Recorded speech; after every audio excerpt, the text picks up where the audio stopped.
Okay, Okay. we'll do the roll call here. So I've already heard from Vice Chair Tessman that he's in Germany and won't be able to make it. And Commissioner Smith, I'm glad you're here. You're on the East Coast, right? Correct. Okay. It's getting late, but that's okay. Commissioner Aliff Present. and Commissioner Kilcup. I see you there. Present.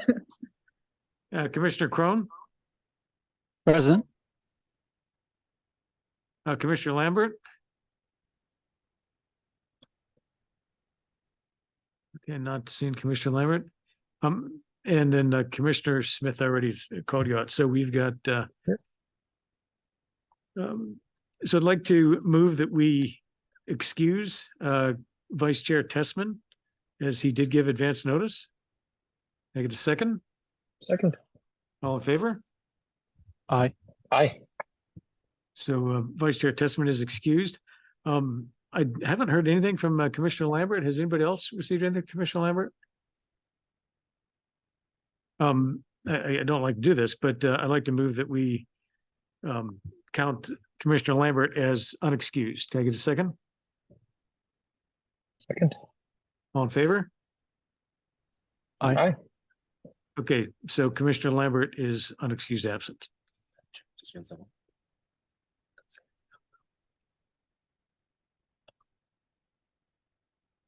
Okay. Okay. Okay. Second is to approve the agenda dated September 5th as written. I move to do that. Can I get a second? Second. All in favor? Aye. Aye. Okay, and are there any public comments for items on the agenda? Any online? Seeing and hearing none. Move on to the next item of the agenda, the council liaison report.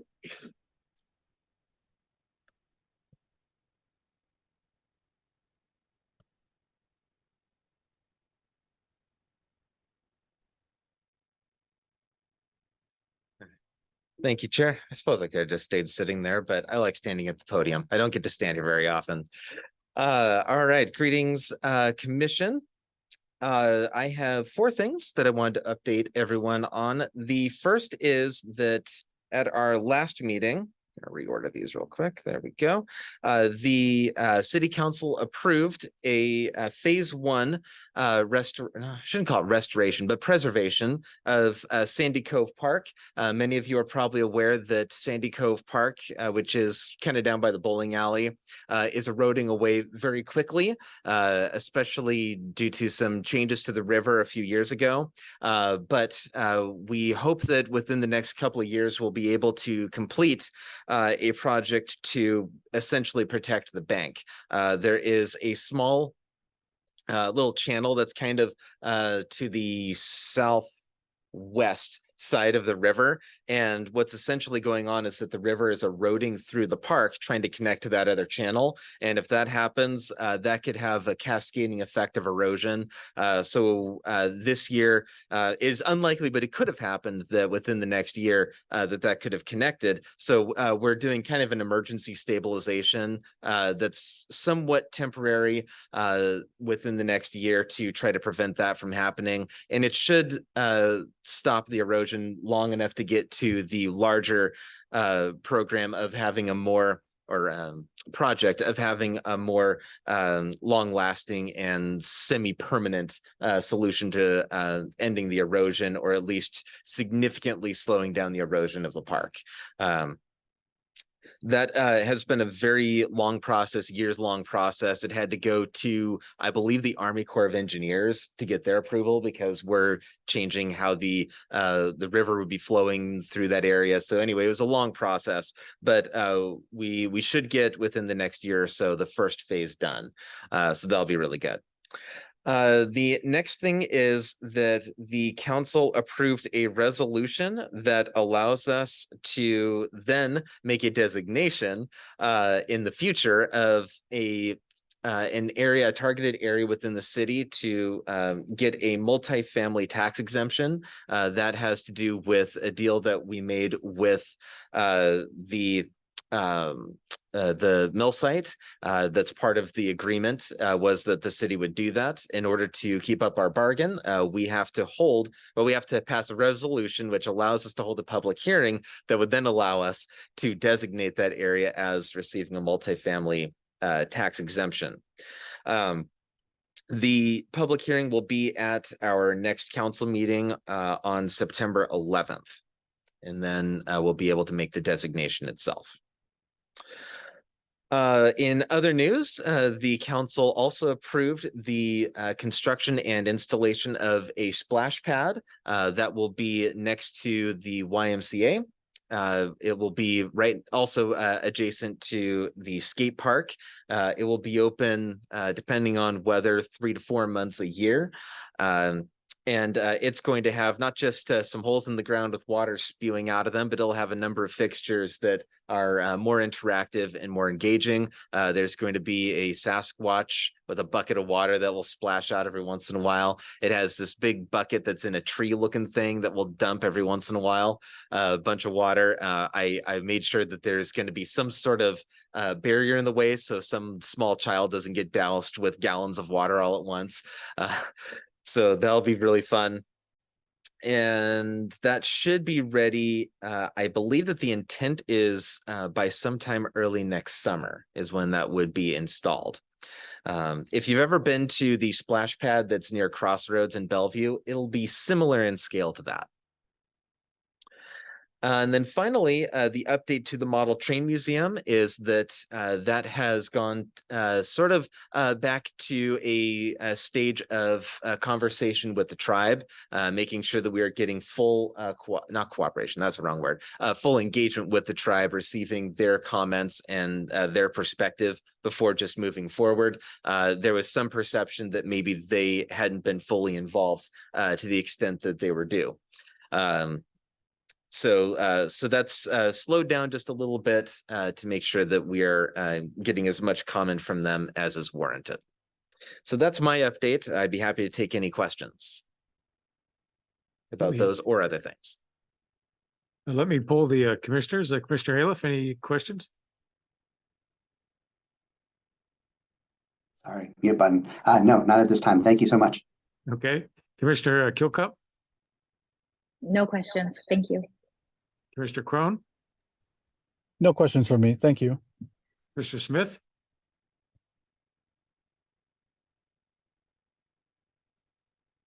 I'm assuming no questions. You see this picture? I'm sitting here by myself. So yeah, I liked it the other meeting where all you guys showed up. Okay, thank you, Councilmember Johnson. At this point, we've got the approval of minutes dated May 1st and August 21st. On May 1st, we did not have a quorum. Actually, before we have a couple new members here today. Up here. What's that? I'll keep you company. Yes, thank you. And then we have the minutes from the last meeting on May 21st. So I move that we approve the minutes as written. Can I get a second? Second. All in favor? Aye. Aye. Any opposed? Okay, the minutes dated August 21st, 2023 are approved as written.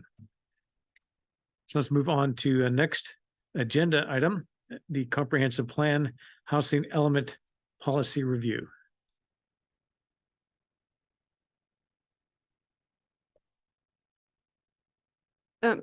Planning Commission Chair and Commissioners, this is Emily Arteche, Community Development Director.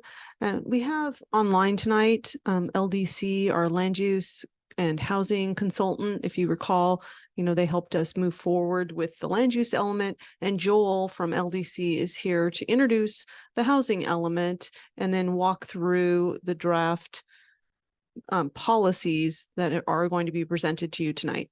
Joel, are you there? Thanks, Emily. Hi, everybody. I think I met some of you guys at an open house a couple months ago, but my name is Joel Farias. I'm with LDC.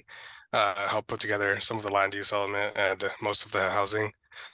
draft policies and goals. And yeah, am I okay to start sharing my screen and presenting? Yeah, okay. Let me.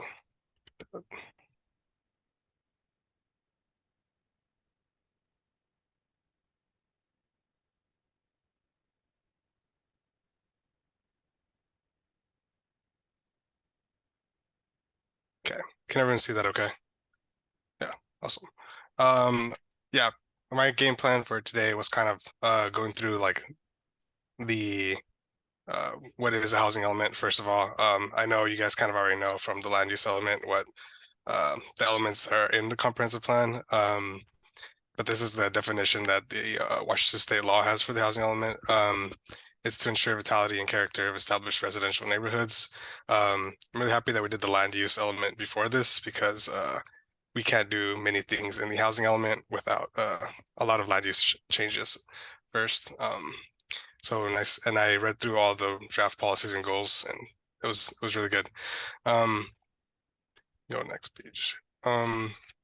So I wanted to go through some of the new legislation that affected most of the changes in the housing policies and goals. These are different than the changes that we needed for the land use element, but they're also like they cross a lot. So the first one is House Bill 1220, which I know that's been thrown around a lot. These are affect housing a lot since they affect how much housing we need for each income level, and they added an income level which is extremely low income, which has an effect on a lot of policies. The other one is House Bill 1337, which I know that Snoqualmie has worked extensively already on this, on ADUs and allowing ADUs. So that's really good. It really made drafting policies easier in general.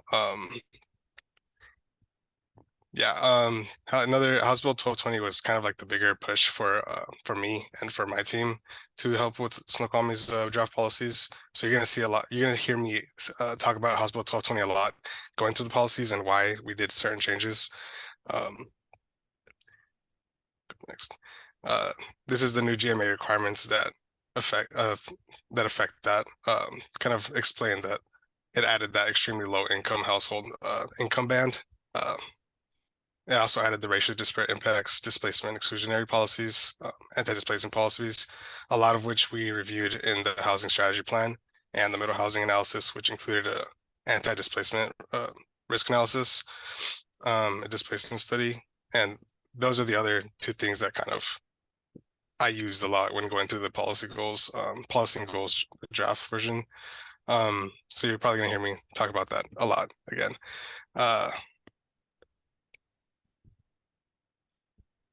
So yeah, this is my general approach. Pretty much the same thing as we did for the land use element. Kind of just remove duplicative policies, stuff for kind of saying the same thing twice, maybe just for a different goal. Kind of combine those into one. Yeah, that's the second part. Combine policies where possible to improve clarity. Update the policy language to be consistent with the new CPPs, the countywide planning policies, and the new state law, what I just went over. And revise policies with the findings that we had from the housing strategy plan and the middle housing analysis. And that includes the displacement risk analysis. And this also includes, it's not on here, but it also includes the LCA that LDC recently completed for the city of Snoqualmie. LDC, we're really comfortable doing the the draft housing element because we helped with the LCA, the housing strategy plan, the middle housing analysis, the disparate impacts, the valley-wide HNA, the housing needs assessment. So yeah, we're really comfortable with that. Kind of how this is going to go. How kind of like I was envisioning the rest of this to go, kind of like presenting the draft policies. I kind of just want to go through like half of them that we've done already so far, and just kind of pick you guys' brains and let me know. I'll go through one, like kind of how we did for the land use element, and just any comments that you guys may have, we can go through them, write them down, and present them again to you on the 18th, and also with the rest of the policies, the draft policies, and I'm planning to do the goals in the 18th meeting as well, since it only took like 5 minutes in the land use one. Does that sound okay with everybody? Yeah, thank you. Okay, so we go through the first one now, which is create a supportive environment for innovative housing that promotes city goals for affordability and housing to meet diverse household sizes, types, and age ranges by considering flexibility and density and design standards. Do we have any comments on that? No.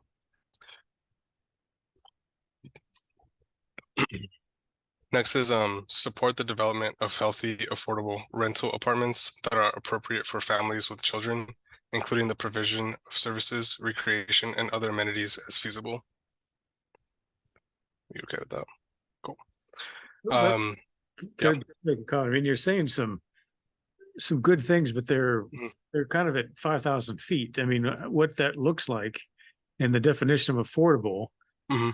and flexible and density. I mean, we're, you know, I don't think we can comment until that's defined. I mean, we all probably have in our mind of what affordable rental apartment looks like, and it's probably all different, right? Yeah. Yeah. So we're going to eventually have to get something that is, you know, we can sink our teeth into. I agree. Yeah, that's kind of why I talked to Emily about this before this, kind of get like an outline version, kind of like this, what you just said, like kind of like a bird's eye view of it, and then kind of adjust as needed. Like if that's what we're gonna try to get into, we can talk about AMIs here, and I think that's a great idea. But yeah, these kind of were like edited towards the housing strategy plan, and we talk about specific numbers in there that I wasn't sure if we want to throw in here already, but that's probably a better idea to do. Yeah, the last one here, and these are all in the diverse housing section, which is the second section of the current comp plan. Sorry.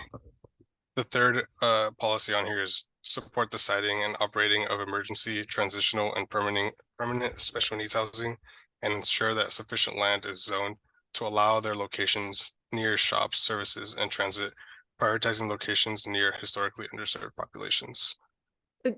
Joel, could I interject for a moment? Yeah.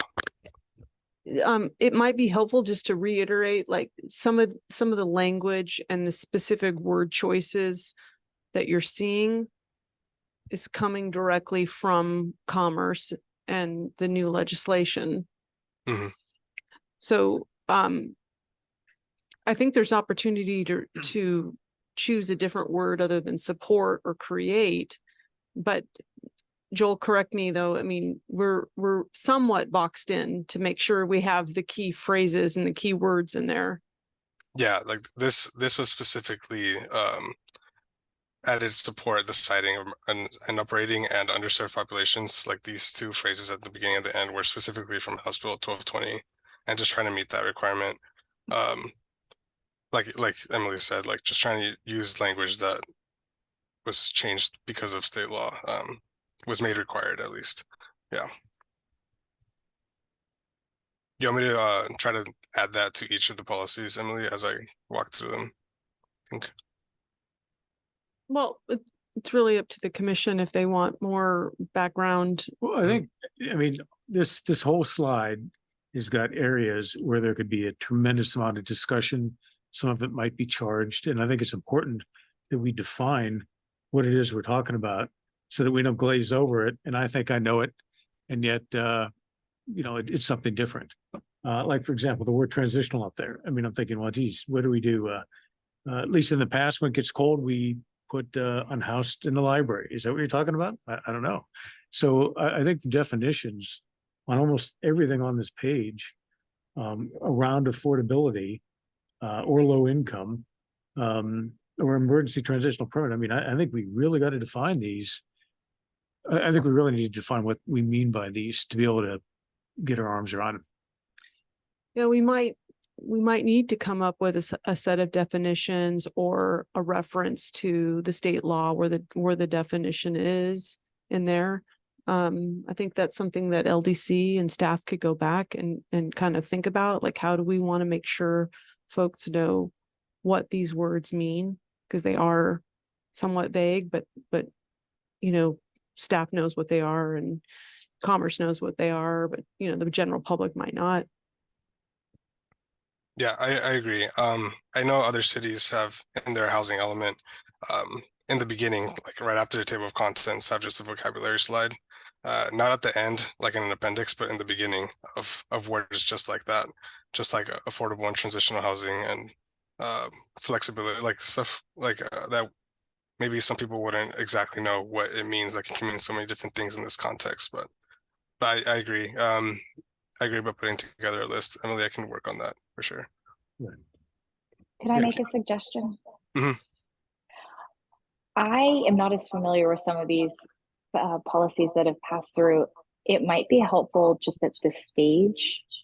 Sorry, I have to go. If we were to color code, like when you said you grabbed language from directly from the policy, I would love to see that like in a certain color so I can see like that's a verbatim rather than we're creating those words. And then maybe additionally to what you're discussing, we could add colors for defined terms that will link back to that glossary. I think that's a good idea. Yeah, Definitely. that's good. That would help me.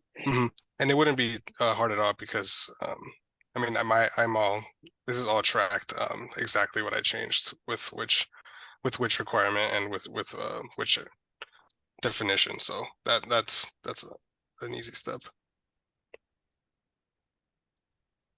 Thank you. Any other comments on this slide before I switch over? Okay. This is the beginning of the affordable housing section. We have 5 draft policies for this. First one is work towards meeting the targets established and defined in the countywide planning policies for moderate, low, very low, and extremely low income housing as a percentage of projected overall household inventory. The next one is work with community to plan for, create, and retain affordable housing. The last one on this slide is apply for housing funds available to assist in the development or improvement of affordable housing. And again, I agree that affordable housing in these should be defined well before using it so many times. Is there any other comment on this?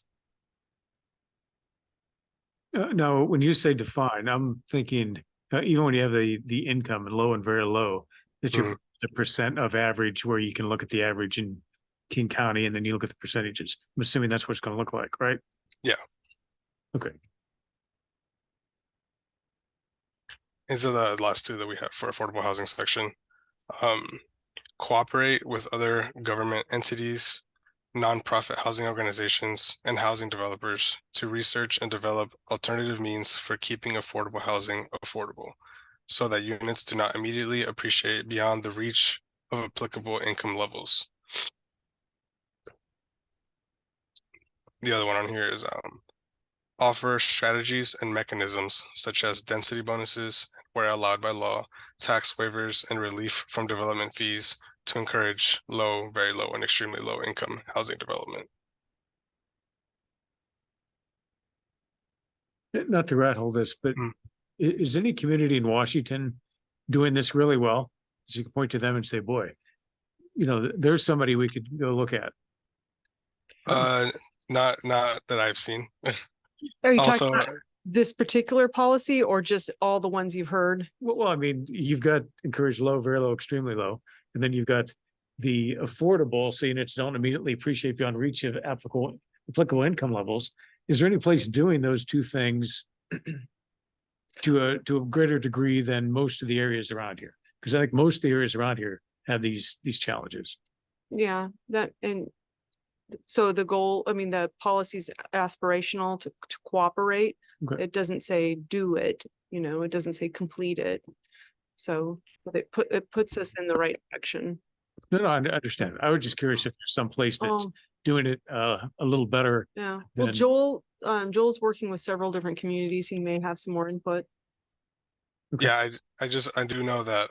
I don't know how the success rate of it, but I have seen these exact like strategies and mechanisms being used in some of the cities I work with. I don't know if there's like a measure of the success rate of it.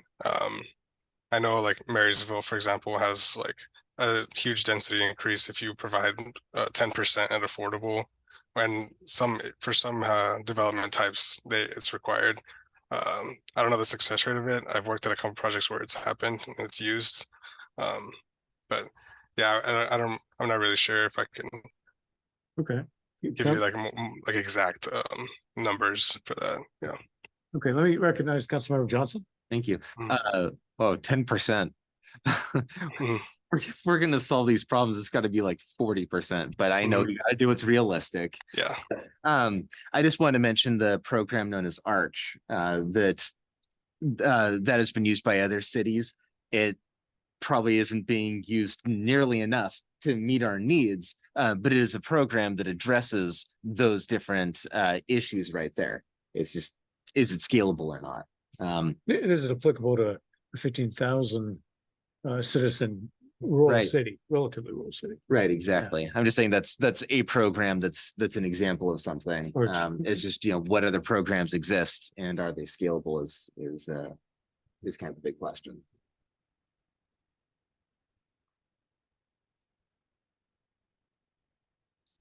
Okay, another non-controversial slide coming up. Yeah, this is a kind of it's something that I found in the municipal code and from the old comp plan had enact or exempt impact fees for these housing types. And well, I wanted to add something that has like continue to exempt these impact fees for shelters for temporary placement, relocation facilities, transitional housing facilities, and community residential facilities, ADUs, senior housing, and residential units as affordable units that meet the AMI for low, very low, and extremely low income groups. A lot of this is pretty much made to perfectly comply with House Bill 1220. And this was straight from the municipal code. I just added extremely low income groups here, and some of these housing types up here, like the transitional housing facilities, and yeah. Same comment on the definitions, but okay, okay. This is from the sustainable design and construction section. This is the last section in the housing element. I have two draft policies for this. Incentivize the use of high quality, durable, and low maintenance building materials, high efficiency energy systems, and environmentally responsible building principles in all new housing and renovation projects to reduce housing operation and maintenance costs, energy use, and impacts on natural resources. The other one on here is lower the cost of daily housing expenses by raising public awareness on green housing renovation options and energy conservation practices. And again, should be an easy, for example, heat Mhm. pumps, solar panels, things like that, right? Yeah. Oh yeah. We have a long list of stuff Well, that I've we've got done before. a few of them in there, just so people know what we're talking about. Mhm.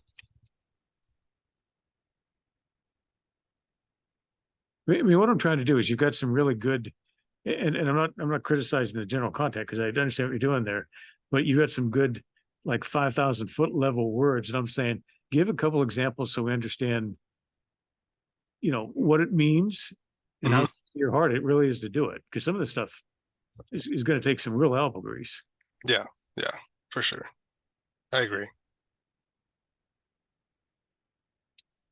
Yeah, so how I picture how I had been talking to Emily before, is having like a max of 5 to 6 policies per goal for the housing element.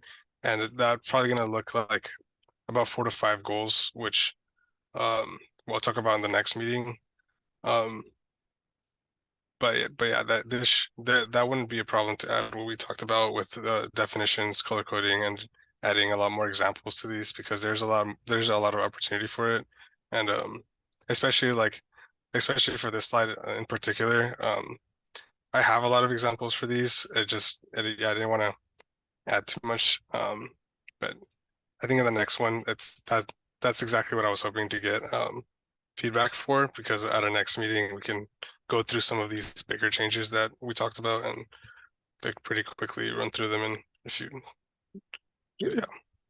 All I'm thinking about on the previous slide, one of the things when we were doing Panorama that was really irked a number of folks, me in particular, was because we took King County money, we could not segregate units for our first responders at the time. I don't know if we still do. We had some first responders that were on the other side of the pass, which is a problem because they closed the pass from time to time. Yeah.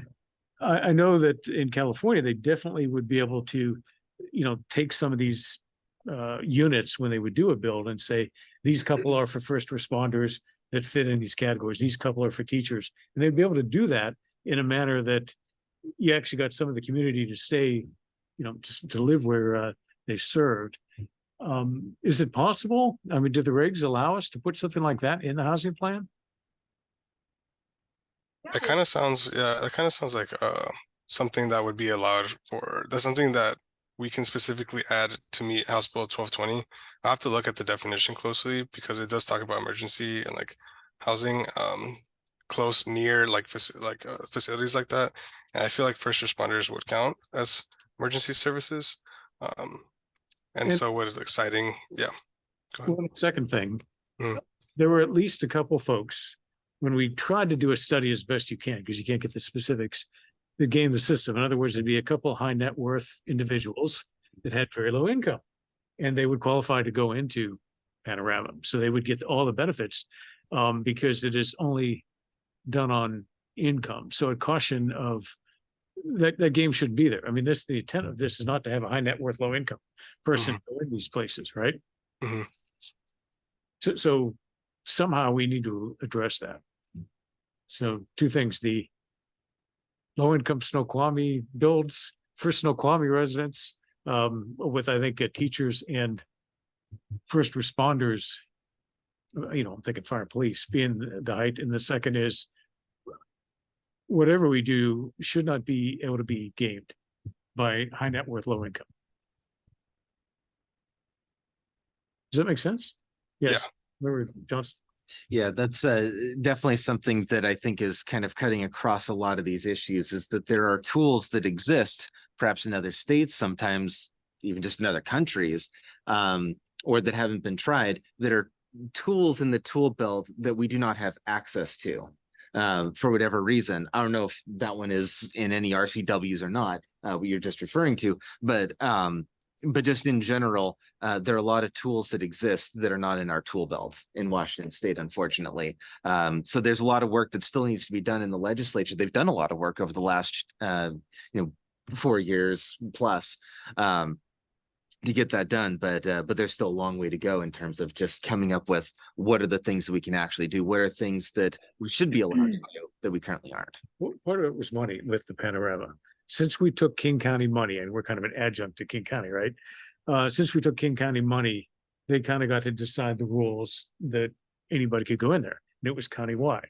And so it is explained to me a few years ago, if we were to figure out how to fund it as a city, we'd get to write the rules. I mean, there's nothing preventing us from actually making sure that a couple firemen and policemen could be in a place that we could do. So again, I'm not sure if that's the case, but that was it's just like I said, something that irked a number of folks with Panorama, which was our one try that I can recall here. Okay. Yeah, this is probably, you'll get the most charged discussions around this topic, particularly with the new rules. Mhm. And we really need to have our definitions and the legislation nailed down. I mean, we really ought to say, this is what we got to do. Here's why. And here's the definitions. And then we figure out innovative ways to go do it. Well, I really like the two customized opportunities for new policies to be added to address, basically workforce housing. Mhm.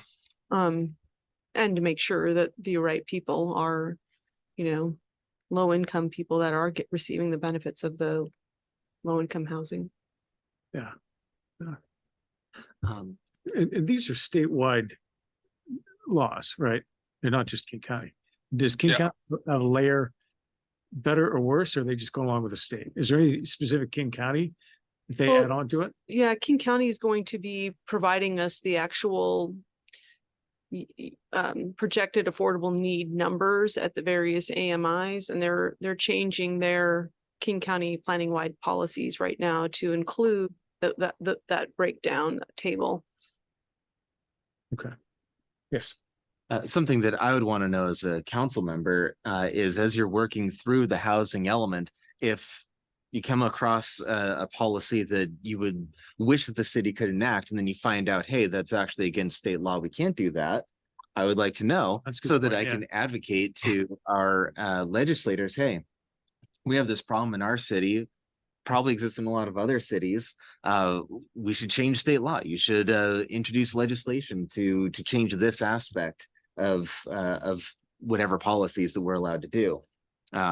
Yeah, I would really like to know that. So as you're Yeah. working through these different elements here for housing, just keep note of anything which you could do that you can't currently do, so we can kick that up to the higher level. We're just, for sure.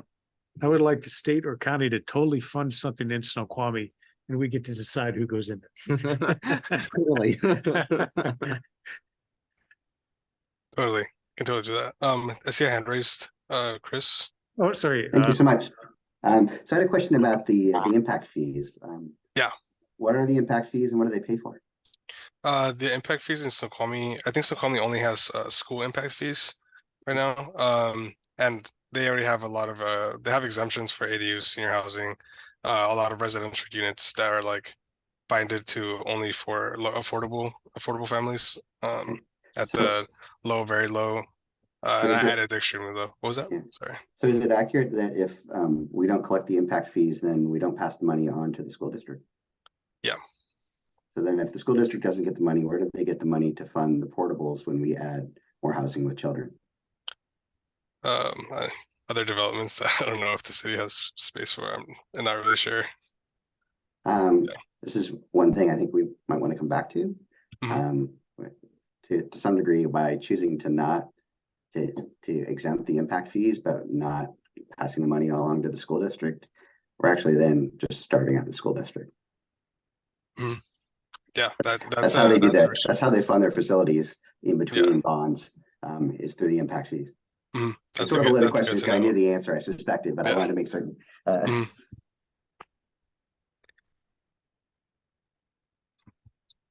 Yeah, good. That's a very good point. Really good point. Yes, Thank you. That's a good point. Mhm. Since was that your last slide? Yeah, this was my last slide. Yeah. I just had to answer this was a conversation. Yeah, it's let me, a discussion. Let me poll the commissioners, since a lot of good discussion and you guys not being present, I gotta make sure I don't miss anybody. So Commissioner Aliff, any other comments? Thus far, when I read through the deck before the meeting too, I didn't have anything else that I like sort of saw in this overall, just like from a high level, one sentence guiding principles level. It seems like you nailed it reasonably well. I didn't have a lot of feedback. The one exception was me kind of wanting to dive deep on the impact fees. So if it wasn't right the time to do that, like I apologize, but I just wanted to make certain that we did and dive into that at some point. Yeah, no, that was fine. That was That absolutely was fine. good. Okay. Commissioner Kilcup? I agreed with the earlier comments of these are very high level and some definition and tie back would be helpful. I also think that questioning around the impact fees I'm very appreciative for that thought process, to think about how we might be impacting the community down the road and what else might be available, as well as the sustainable practices and shedding some more light on, what would be a good use of those versus a less impactful, higher cost, or, what would actually be the best for our community. But I think you did a really nice job with these. Thank you. Thank you. Yes, thank you. Commissioner Crone? Yeah, I just wanted to say thank you, Mr. Frias, for the presentation. I do appreciate the outline as it is, just to paint a kind of help put brackets on the conversation. I'll look forward to some more definition and providing some more feedback as soon as we have it. Thank you. Commissioner Smith? Yeah, not to sound like a broken record here, Mr. Chair, but I think this is really good framework. I like the detail of what we have here and where we're headed. It feels really good. Yeah, I appreciate what we've been sharing so far. Thank you. Thank you. Thank you. Yeah, and thank you. Again, we're diving into this because again, I think this will be open for some charged conversations, and let's make sure we really dot our I's and cross our T's on this. So definitely a good outline. Okay. Thank you. All right. Anything else on the housing element policy review for this meeting? No, I just want to say thank you, everybody. That was exactly how I wanted that to go. I got a lot of good suggestions and conversation. A lot more, yeah, a lot more things to bring to the table for the next meeting. But yeah, for this meeting, that's all I have for today. Thank you. Okay, thank you. Thank you. Okay. Moving on to other business, I'm going to pull you guys again for items of planning commissioner interest. So first, Commissioner Aliff, any items of interest? Curiosity on just what the projected end date is for the Parkway. Yeah. Well, I think they've, yeah, the schedule is published. I think they're talking about getting it done like this week, next week. I believe that the intent is to try to finish it by Friday. That said, don't quote me on that. We could always get rain. And that's why last time I said 2 to 3 weeks, and then it rained all last week. Pushing That's exactly what I was wondering is like, we I'm have that within rain, the- I know that impacts the ability to do the work. And so I was just like, how much does it push us out is what I don't have a sense. it pushes us out however far the rain keeps pushing us out. Okay, gotcha. So there's not like has to be dry for a week or anything crazy like that. Got that fourth lane from Railroad to Fairway. Yeah. I mean, so they're, they're getting there. Oh yeah, I saw them driving the machinery down the Parkway at the end of the day today. So like, I know they're making progress. I just kind of curious if they were like how screwed they are in the schedule, basically. Pardon my French. But... Okay, fair enough. Fair enough. Anything else, Commissioner Aliff? No. Okay, Commissioner Kilcup? Going back to our conversation last week regarding trying to remember the words we landed on, like a place of interest for Snoqualmie, a must-see. I think that was what we liked. I was just curious. I know there was mention also of a some kind of bus or shuttle coming back into the downtown to alleviate the parking issues for Salish, but also capture some of that for downtown businesses. Has that been discussed in the past? Is there a thread to pick up on, just since I'm new, on what has been discussed in the past? For transportation services? Mm-hmm. I think we ought to, yeah. I'd like to hear a little bit. Go ahead. I'm sorry, Community Development Director Arteche? Yeah, I do not have much to add about that, but yes, there's a thread. Yes, it's been picked up with the Economic Development Commission. Yes, our Snoqualmie Valley Chamber president has talked about that, and that desire has been expressed. Some options have been mentioned about maybe purchasing or obtaining a trolley, something like that, that could circulate through to the major areas, including the lodge, the mill site, the casino, the model train museum, the real train museum, our downtown area. Are they also in contact with SVT though? The Economic Development Commission has talked about that as well. And I don't have much more information about that. There's issues that they've discussed about the price, the wages for the drivers. There's one route. It doesn't go very frequently. It has limited capacity to hit all of the marks for Snoqualmie, but it does go through and link up to North Bend.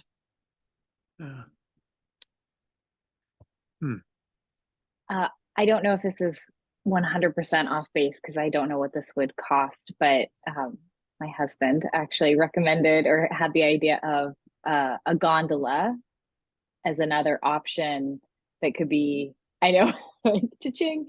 But I don't know what those cost, but it would just be so gorgeous if something like that connected over the river. If that was something that was possible. I just thought I'd put that in there for the tickler. Oh, that's cool. That's cool. They actually had talked about it's slightly different, but a zip line, yeah, zip lining down adjacent to the parkway. And apparently the wetlands kind of made that really problematic and really expensive. So I Okay. a gondola would be really expensive, but it would be cool. Would definitely be cool. Yeah. Cool factor. Probably unaffordable, but I just thought I'd put it in there as a thought. There's also been talk about having a rail trolley that would go from the falls to downtown Snoqualmie, maybe onto North Bend, whatever would make economic sense, and that would be more sort of like a hop-on, hop-off service as opposed to the train ride. That's more sort of an experience Right. where you go on the whole train from one end to the other. So that's something that is on the table. It's just a question of making it happen. And as with the gondolas, everything costs money. So who's going to fund it and who's going to drive the thing?